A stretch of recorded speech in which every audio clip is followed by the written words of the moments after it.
Here you go. This is yours. Oh, it's nice and dark, just like you like it, so, no. Well, thank you for, making it over today. Yeah, no, I know it's short notice, but, I figured we could hang out a little before, we go off and,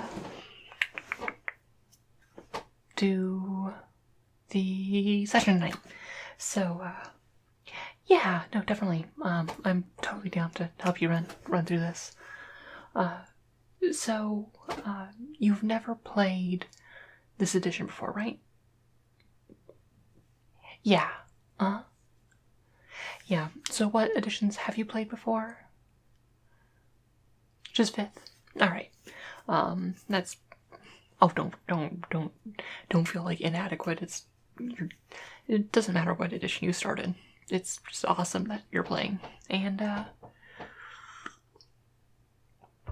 the first thing I need you to do when I'm introducing you to this new edition is to really just clear any sort of preconceptions you have at all about it, or anything you've heard about it, or anything, because it's honestly my favorite edition personally, and I don't think people give it its fair share, because we're dipping into the Devil's Work, and this campaign is going to be in 4th edition.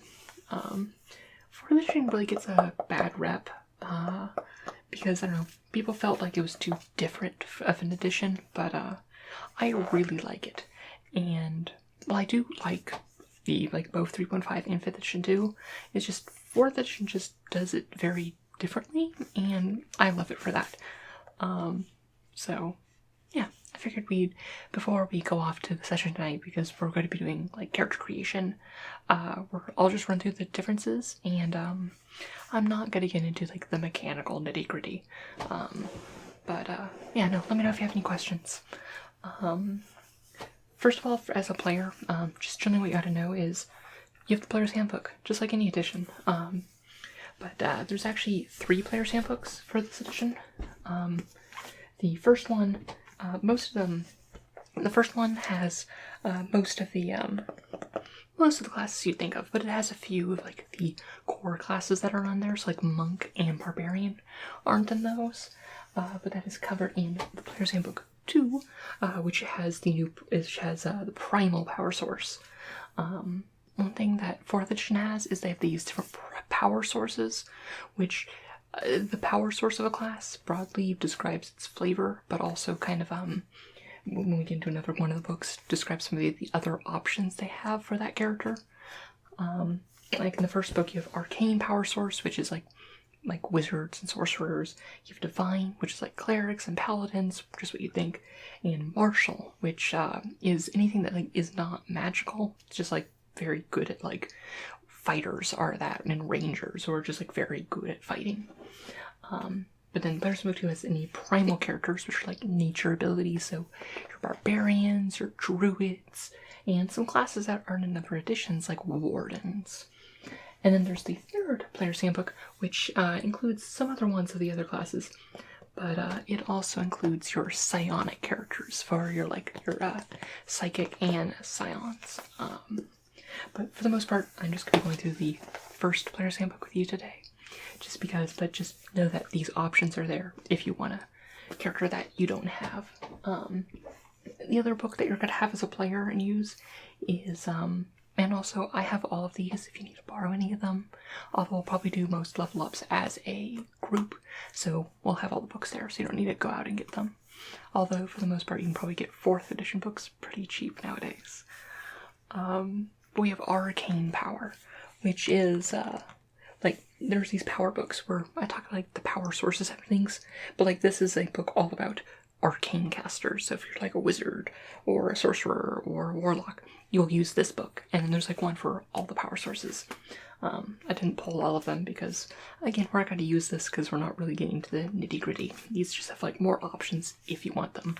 And they're very conveniently, like, packaged where it's like, if you know you're playing an arcane character, you don't need to get every single like player supplement. You just need to get arcane power in your set. But yeah, so the player's handbook. But yeah, no, 4th and 5th edition are actually very similar in most respects. Like, in general, like, think of at the beginning, like, what makes up your character. Like, your character's race and class, just very similar. I will say that multiclassing works very differently, where you are very much going to have just one primary class, and you're not going to really have a secondary class in that regard. Multiclassing does work a bit differently, where instead of taking like you do in 5th edition or like 3.5, where when you level up you'd be like, oh, I'm a fighter, but I'm going to take a level in cleric. You don't do that in this edition. Instead, what you do is whenever you would get a feat, which feats in, well, I'll get to feats later, but you take a feat that is a multi-class feat, and the first one you take kind of like lets you dabble into that class, where once you take that feat, you're considered that class for like getting like, if you took like the cleric feat, which is like, I don't remember its name, but like you take a specific feat that's like, okay, it's a cleric. It'll give you usually like a weakened version of one of the cleric class features, and it will give you usually a new skill proficiency. And then when you get to a higher level, you can take additional multi-class feats, which essentially what they do is let you swap out powers. So for like a 3rd level encounter power, you might, instead of just having a new fighter power, you could choose a cleric power instead, and so on and so forth. And then when you get to 11th level, when you can like go all in on multi-classing, but you typically might as well explain this right now, is that there's 3 tiers of play in 4th edition, where in past editions you have yeah, no, it's right over there. Yeah, no worries. I forgot to ask how much sugar you want, but it's kind of like the first like 10 levels are considered heroic tier. Then like 11 through 20 level is known as Paragon tier. And when you become 11th level, you choose a Paragon path, which is kind of like a specialization within your class, where it's like, if you're a fighter, you might choose to be like really like go into like, I'm all about like defense and like just like want to have just like a huge AC and don't want to like get anything through my defenses and whatnot. Or you might choose like, you know, I want to be more DPS, I want to be much more offensive. You choose a Paragon path for that. But for multiclassing, you can choose to instead forego a Paragon path to instead really more commit to your secondary class. So you'll start getting more, it's less swapping out abilities and becomes more like getting like you are both these classes. But you do lose out on a Paragon path if you do that. And then tangent to that, at the 21st level, 4th edition usually has progression to 30 levels. You reach epic level. So at 21st level, you choose your epic destiny, which is less tied to your class, but it's all about how your character's eventual destiny. Like, are they going to become a god at the end of their epic trials, or do they fall like, are you an archmage who founds a wizard school remembered throughout the ages, or something like that. Where it's kind of like, how does your character achieve immortality beyond the scope of the campaign? How do they leave their mark on the world? But we don't need to pay attention to that. That's more just way out there in the future. But epic destiny abilities are rad. Most of them have like abilities like rise from the dead in the middle of combat and things like that. It's rad. Yeah. But yeah, no. Choosing a race is pretty much exactly the same as all that. I guess I should explain powers, because powers are like the main difference, where spells don't really exist in the same way. Let's just talk about like a wizard. Like if you're a wizard, you don't have like spells per day isn't really a thing in this edition, where instead you have powers. Where at first level you get 2 at-will powers, at-will powers are kind of your just at-will attacks. Think of these as your like cantrips and other additions where it's like, but they're usually a bit more powerful, like magic missiles and at-will power, where it's like kind of like the wizard better, like I point at things, it shoots missiles and they get hurt, and things like that. But then you also have some encounter powers, which are slightly more powerful, and you can use these once per fight. You regain all of your encounter powers if you take a short rest. And then you have your daily powers, which are big flashy things that you can only use, can you guess how long it takes to, how often you can cast those? Yeah, it's actually once per week for daily powers. No, it's once a day. But yeah, no, they're big flashy things. At higher levels, you also get these things called utility powers. Most of those powers are attacks, and utility powers can be at-will encounter or daily, but they're usually either non-combat or not strictly combat abilities, if that makes sense. Yeah. Do you have any questions so far? Yeah, like I said, they're mostly attacks. For like bigger spells, like, because it's like, okay, sure, that works for things like fireball and stuff, but for things like you said, or for like dimension door, or actually dimension door is a utility, but like true portal, like traveling over distances, you have something instead called rituals, which are specifically you can take a feat to be able to cast rituals, but typically it's like wizards get ritual casting for free, but essentially you get to pay a component cost and cast these more. They read a lot more like 3.5 and 5th edition spells, but they're mostly like out of combat things and like utility things. So like sending a message or like things, but usually they take like at least like 10 minutes to cast at minimum or something like that. Yeah. So you still have that out of combat utility if you are a caster, but it isn't necessarily tied to your powers. But all that makes it's not that much stretch for a caster.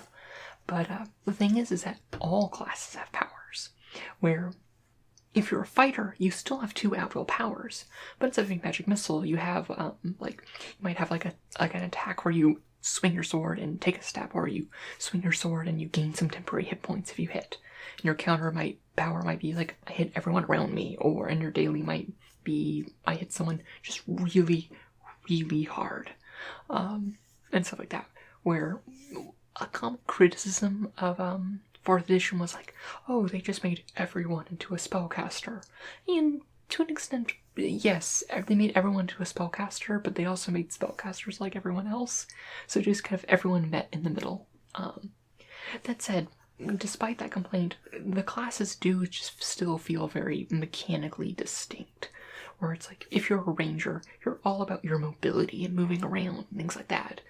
As opposed to a fighter where it's like, sure, you might also be a dual-wielding fighter, but it feels very different because of your powers and how your powers play out.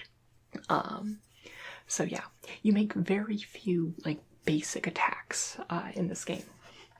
So, but yeah, no, that's the primary difference in 5th edition. And, yeah. So one thing you should probably start thinking about is your class. And because of the powers and like making the classes very defined, the classes do kind of fit into more distinct like boxes in a way, where how do I explain this? Where they have like, think of it like if you're playing like an MMO, you have like the Holy Trinity, you have like your DPS, your healer, and your tank. And 4th edition kind of falls into that. 4th edition does have a lot of like, kind of like video gamey aspects, which some people criticize, but like I think it actually really works for the system. Where yeah, let me got a little something there.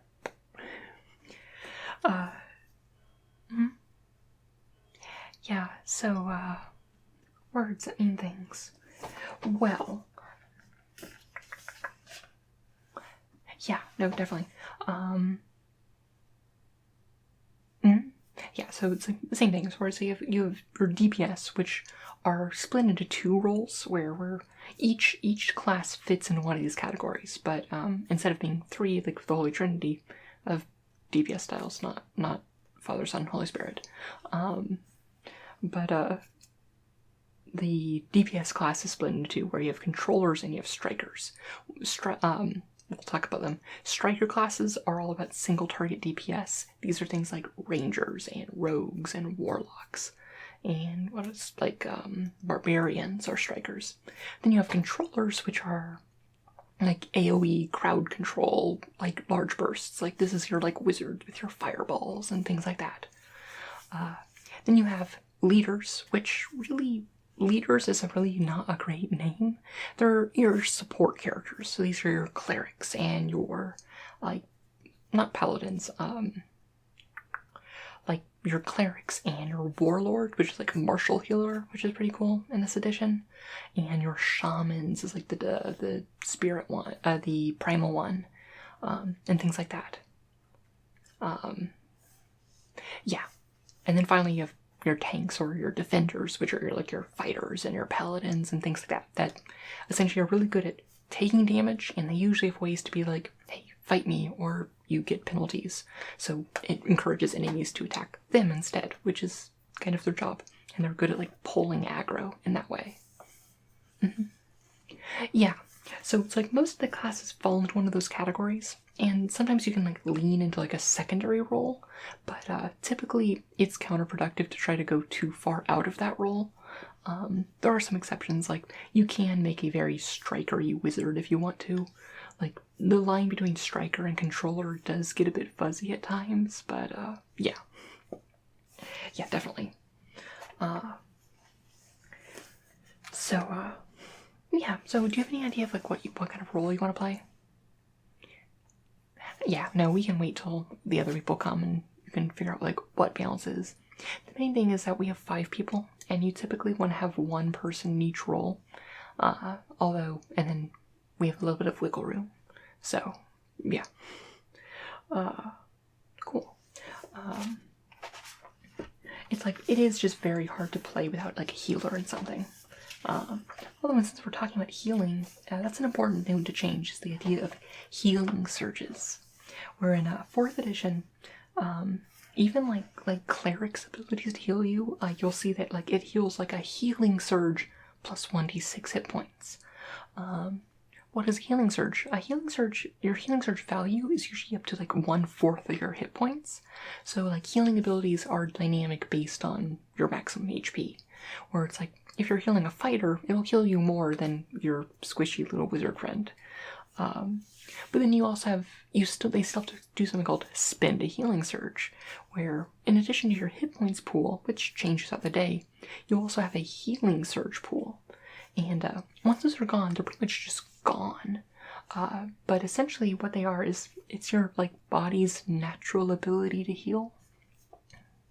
Yeah, no, it's like definitely like, it's just like that. It's like you can only get like beaten like halfway to death so many times in a day before your body's just like, no, I'm done. Even the power of the gods won't heal me enough to like want to keep going. Yeah.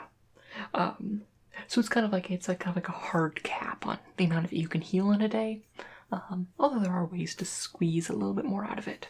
But again, typically defenders will have like more healing surges than the like DPS type classes and things like that. Now, what are some other differences I can think of? Like those are the primary ones. One thing that feats are a much more important part of your character than 5th edition. Where like 5th edition, they're kind of like, you can choose them instead of instead of ability scores, where it's kind of in just like 30.5, feats and ability scores are separate. Where it's like you get ability scores every like 4 levels, and then every I believe it's in this edition it's every other level. I believe it's every even level you get a new feat. Where essentially they're a little bit lower power level than in 5th edition, because 5th edition they have to be on par with like an ability score increase, which is like very powerful. But these often will kind of define your build and stuff, and the power books usually will have a lot of good feats for your class, and I definitely would check out those for that.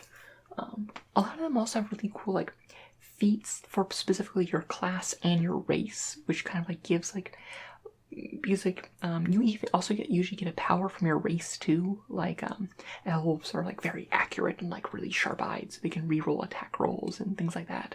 But then you can actually combine them with the like there might be like a specific like wizard like ranger power, which like lets you like re-roll your attack roll against all the targets of a fireball or something like that. At least I think that's one of the wizard ones. Where it's like it does give you some flavor for like what your like race class combination is. Which also means like there's like unique abilities for like non-standard like race class combinations. So if you want to bake that like half-orc wizard you've always wanted to make, there is some unique stuff for going down that route. But yeah, so what else? Skills are very different, similar to 5th edition, where it's not like 3.5, where it's like you got skill ranks every level. 5th edition, it's like either you're trained in it or you're not. There's no such thing as a proficiency bonus in 4th edition. Being trained in a skill is just, you get a flat +5 bonus. Okay, there is a proficiency bonus, but only applies to weapons, and it varies by weapons and not your level.